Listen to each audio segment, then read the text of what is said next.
Cerita sebelumnya, di hutan yang berbahaya ini muncul dua sosok wanita sedang bermesraan dan terkejut melihat kedatangan dua manusia, yaitu Chobe dan Toma.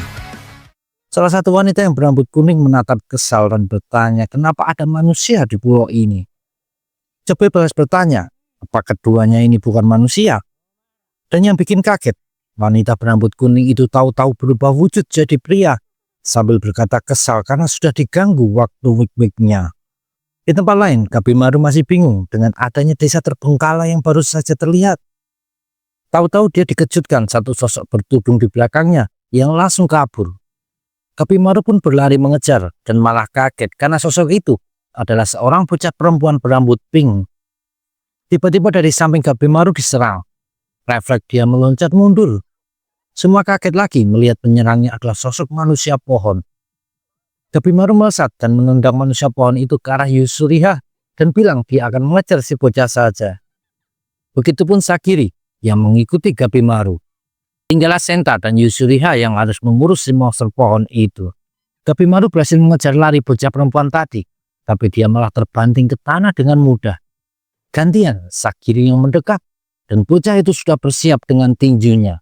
Gabimaru melesat cepat menangkis pukulan itu yang bukan serangan biasa, bikin Gabimaru terdorong ke belakang. Bocah ninja itu sadar kalau dia tidak serius bisa cedera parah. Gabimaru meraih sulur-sulur pohon dan mengikat tubuh bocah perempuan tadi, lalu menggantungnya di dahan pohon. Gabimaru mengancam akan menyerang lebih serius lagi. Tahu-tahu si bocah perempuan malah menangis keras, bikin Gabimaru bengong. Akhirnya dia dilepas dan Sagiri jadi harus menenangkannya. Mereka kembali ke tempat Senta dan Yusuriha yang sudah mengalahkan si manusia pohon yang ternyata bisa bicara. Dia minta agar si bocah dikembalikan padanya. Dia juga menawarkan informasi tentang ramuan keabadian yang Gabimaru cari. Dia juga menawarkan makanan di rumahnya. Yusuriha menolak dan ngomong bisa saja si manusia pohon menipu. Tapi begitu dengar kalau di rumah itu ada air bersih buat mandi, Yusuriha langsung girang dan setuju buat ikut. Rombongan Gabimaru tercengang melihat keadaan desa yang diselimuti kabut tebal dan sulur-sulur pohon besar. Benar-benar seperti sudah terlantar lama. Si manusia pohon ngomong kalau keadaannya sudah begini sejak 1000 tahun lalu. Tentu bikin kaget, karena berarti si manusia pohon ini sudah ada sejak lama sekali. Tapi keadaan di dalam rumah jauh berbeda, tampak bersih dan rapi. Gabimaru hendak mengorek informasi, tapi Yusuriha bilang nanti saja karena ada hal yang lebih penting, yaitu mandi.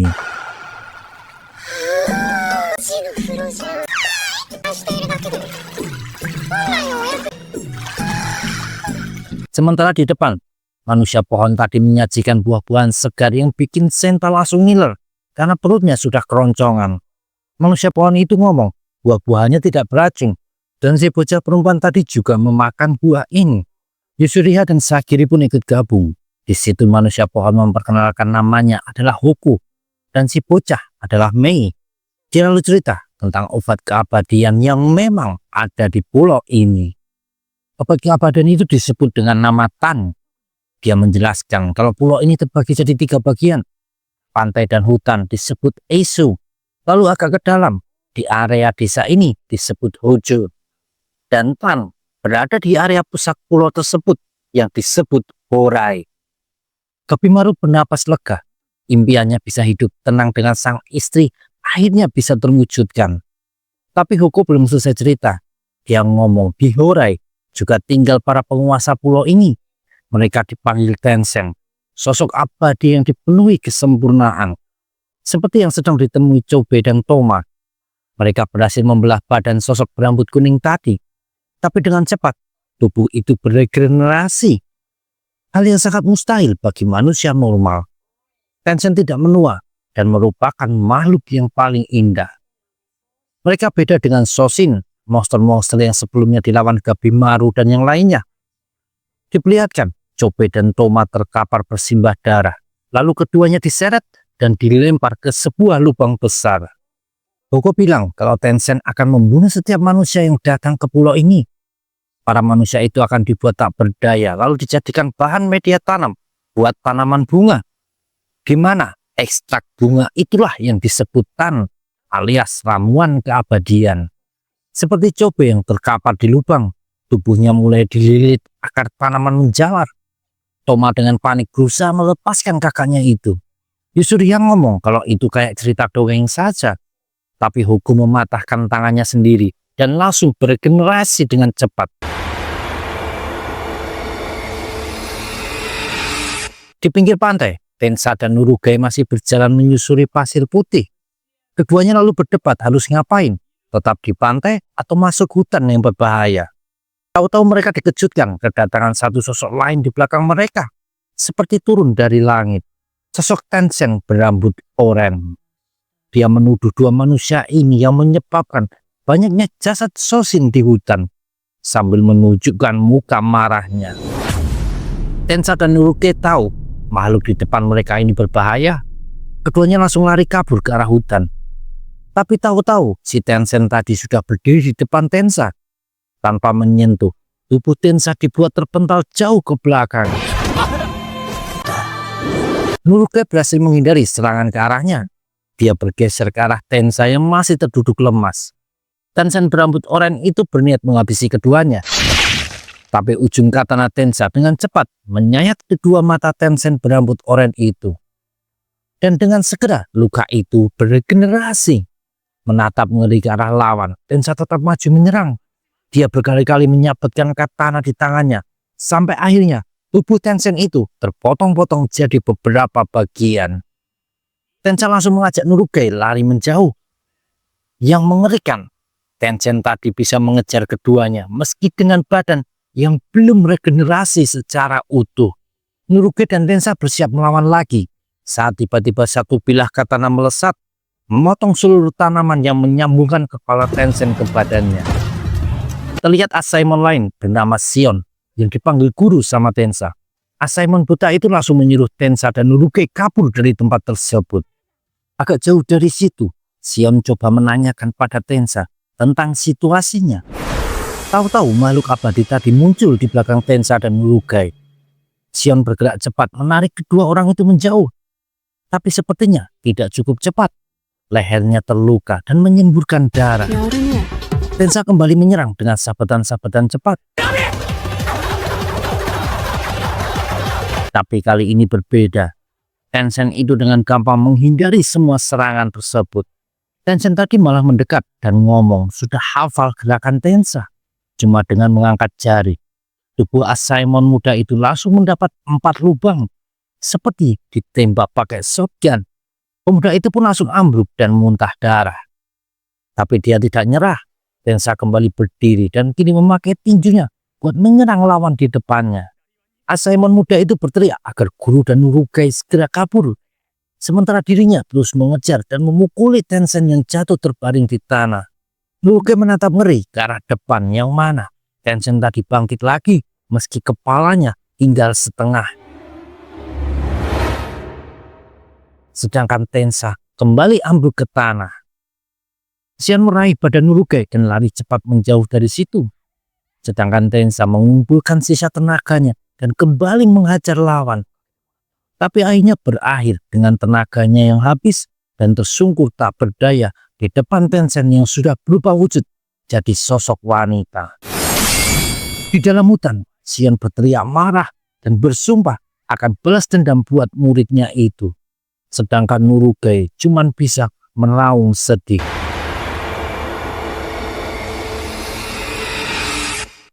Malam hari saat semua sedang tidur, Gabimaru nekat pergi sendirian menuju Horai.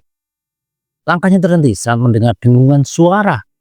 Dia kaget melihat banyak sosok seperti Hoko sedang duduk bersimpuh di tanah membaca sutra. Sosok-sosok itu tidak bergerak dan seperti menyembah sesuatu ke arah puncak gunung. Gabimaru merasa situasinya akan berbahaya, tapi dia tetap lanjut. Gabimaru sampai di depan sebuah pintu gerbang besar berwarna merah darah. Baru dia mau buka gerbang itu, ada suara dari belakang yang mengejutkannya. Di situ ada Tenzin berambut oranye yang tadi sudah membunuh Tensa. Gabimaru langsung tahu, meski sosok ini mirip manusia, tapi jelas bukan manusia biasa. Ada aura aneh menyelimuti tubuhnya. Tencent yang sedang berwujud wanita itu maju menyerang dan disambut sama Gabimaru. Tencent terkejut, lengan kirinya malah patah dan Gabimaru sudah maju lagi. Tendangan kerasnya mematahkan leher si Tencent, tapi leher itu berputar kembali seperti sedia kala. Kali ini gantian Tencent yang menyerang. Gabimaru dengan gesit menghindar. Bocah ninja itu lalu melancarkan serangan balasan, kali ini dengan jurus api yang membakar lawannya. Gabimaru jalan ke arah gerbang lagi. Tahu-tahu dia terkena serangan dari Tencent yang tubuhnya sudah hangus terbakar. Lalu dengan cepat tubuh kosong itu sembuh dalam wujud pria. Gabimaru bangkit dan memakai penutup wajah. Dia tanya apa lawannya ini yang disebut Tencent. Sedangkan sosok itu terlihat kaget juga akan ketangguhan manusia yang dia lawan ini. Pertarungan dilanjutkan dengan lebih dahsyat. Gabimaru berhasil memotong lengan kiri Tencent, tapi jelas langsung regenerasi lagi. Gabimaru lanjut menyerang, tapi dia dikejutkan sebuah serangan aneh. Pukulan biasa, tapi seperti melontarkan peluru. Meski tak terlihat, tapi Gabimaru bisa merasakan kalau hal itu sesuatu yang berbahaya. Gabimaru memikirkan cara buat mengalahkan si makhluk abadi ini. Kaki kirinya mengunci leher Tencent dan tendangan kaki kanan kena telak di bagian bawah perut. Gabimaru merasakan impact yang berbeda dan benar saja si Tencent itu langsung muntah darah dan kembali ke wujud wanita. Tencent seperti melakukan sebuah gerakan segel dan kedua tinjunya tahu-tahu bercahaya. Dia mengarahkan tinju kanannya pada Gabimaru. Kedua matanya juga berubah jadi hitam. Lalu sesuatu tak terlihat melesat cepat menghantam perut Gabimaru yang langsung muntah darah. Tapi serangan belum selesai. Tencent terus melancarkan serangan serupa. Gabimaru cuma bisa bertahan. Dia merasakan sensasi yang sama dengan pukulan Mei sebelumnya. Lalu satu serangan mengenai muka, bikin kepala Gabimaru terpental ke belakang dan hampir pingsan. Namun bayangan istrinya berkelebat. Gabimaru menguatkan diri dan melesat maju, menahan semua serangan mematikan itu sambil memperpendek jarak. Rupanya Gabimaru mengajak beradu pukulan dalam jarak dekat. Gabimaru tak peduli badannya remuk. Dia cuma ingin mendapatkan obat keabadian yang dia cari.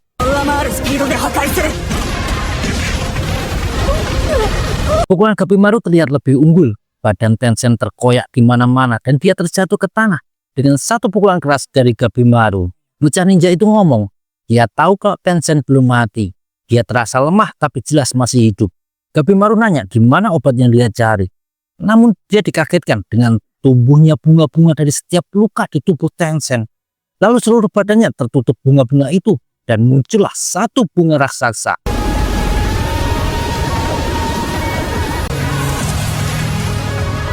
Yang mekar dan menampilkan Tencent dalam wujud monster mengerikan.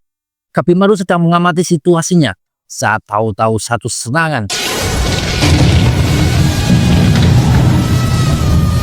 kayak sambaran petir menghajar badan Gabimaru.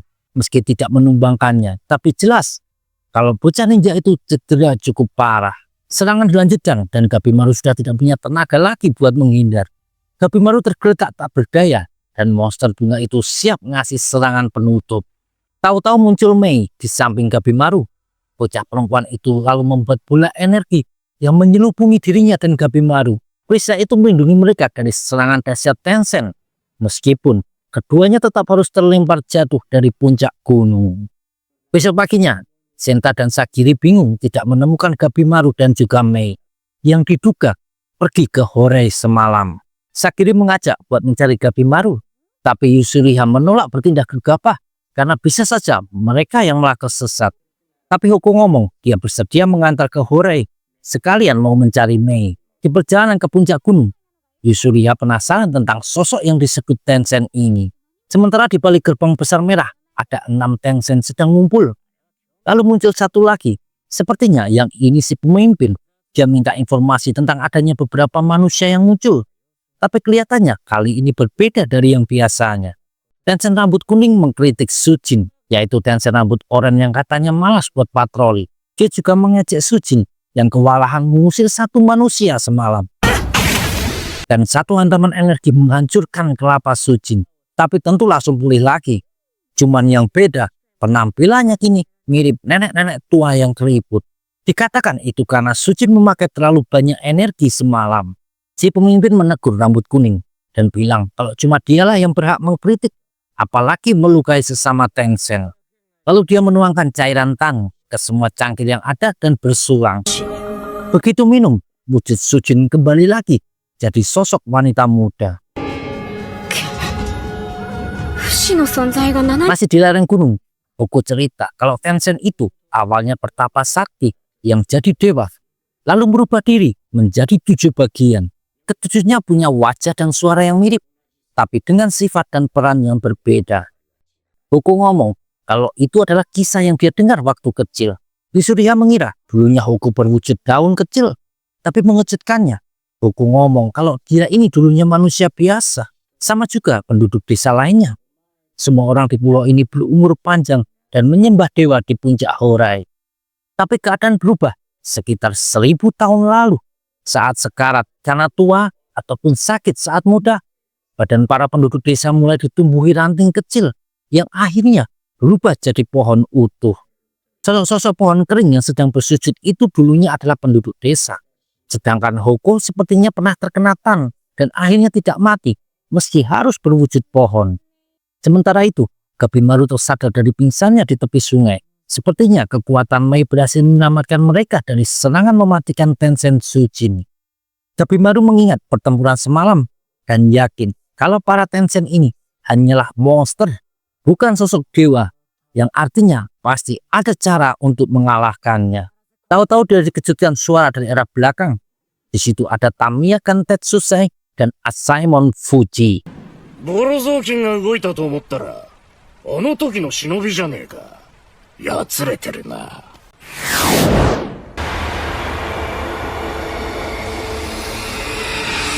Tamiya mengecek kondisi Gabimaru yang kelihatan babak belur. Sedangkan Gabimaru langsung tahu kalau sisi kiri Tamiya sedang tidak baik-baik saja. Keduanya saling mengukur kekuatan dan merasa akan sama-sama terluka parah kalau bertarung.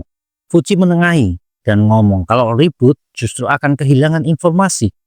Terutama pas dilihat sosok yang terbaring di sebelah Gabimaru bukanlah dari rombongan mereka. Gabimaru kembali ingat tentang Sujin yang sangat kuat.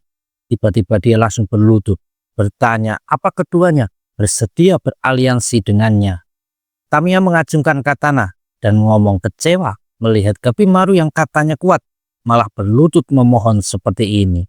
Tapi Fuji menegur Tamiya yang selalu bicara tanpa mikir dulu.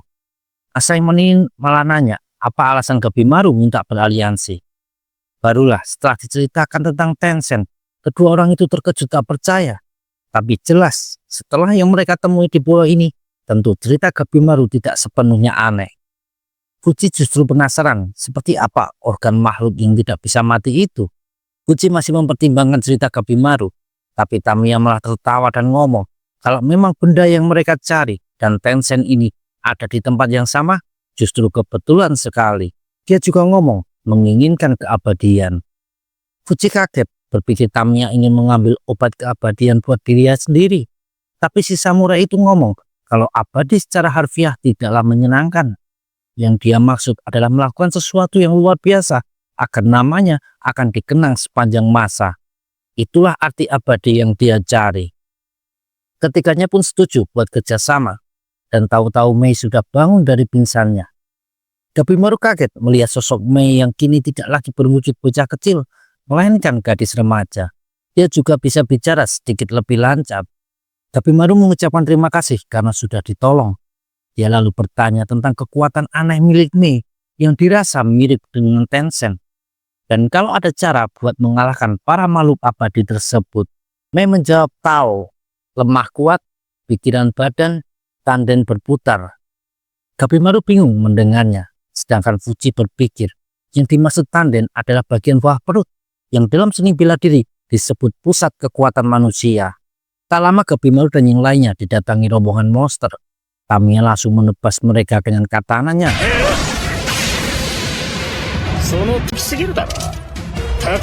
Sementara itu di tempat lain, Chopei berhasil merangkak keluar dari lubang dengan menggendong Toma di punggungnya. Sang adik berpikir untuk mereka kabur dulu saja, tapi Chopei dengan geram ngomong kalau mereka akan memburu dan membalas monster yang sudah menghajar mereka sebelumnya. Toma bertanya, bagaimana cara melawannya? Dan Chopei ngomong, menurutnya kelemahan makhluk itu ada di bagian bawah perut. Saat makhluk itu beregenerasi, dimulai dari bagian bawah lalu ke atas. Mungkin di sekitar selangkangan atau pusar. Apalagi bentuknya mirip tumbuhan, tentu punya sesuatu yang disebut akar di bagian bawah. Tahu-tahu mereka dikejutkan satu sosok yang sudah berdiri di dekat keduanya. Sosok itu memakai jubah pendeta dan mukanya dipenuhi bulu lebat. Dia bilang utusan dari Tencent yang ditugaskan memeriksa keadaan di lubang tadi. Coba bertanya, apa Tencent itu makhluk yang jenis kelamin yang tidak jelas? Sosok di depannya ngomong kalau Tencent adalah tuan di pulau ini, sedangkan dirinya adalah Doshi, perwakilan Tencent yang diberi kuasa memimpin Shoshin. Para monster tak berakal dan juga tak jelas bentuknya yang sebelumnya ditemui Chopei dan Toma. Doshi itu ngomong agar Chopei dan Toma bersedia nyemplung lagi ke dalam lubang. Tapi langsung dijawab dengan tendangan oleh Chopei. Bisa dihindari dan malah satu tinju menghajar muka Chopei. Tapi orang itu tidak tumbang. Dia langsung mencengkram lengan Doshi yang terkejut akan kekuatan luar biasa dari manusia di depannya ini. Bahkan Chopei mampu menghancurkan lengan itu dengan cengkramannya. Chopei ngomong, kalau Doshi ini utusan Tencent, berarti cara tercepat menemukan Tencent adalah menghajar si Doshi muka bulu ini. Sosok berjubah pendeta itu ternyata punya kekuatan regenerasi juga. Lengannya langsung pulih dalam sekejap. Dia juga memanggil para Shoshin alias monster-monster gak jelas yang datang mengepung.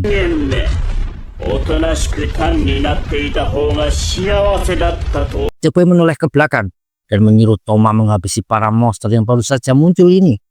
Dia sendiri yang akan menangani si Doshi.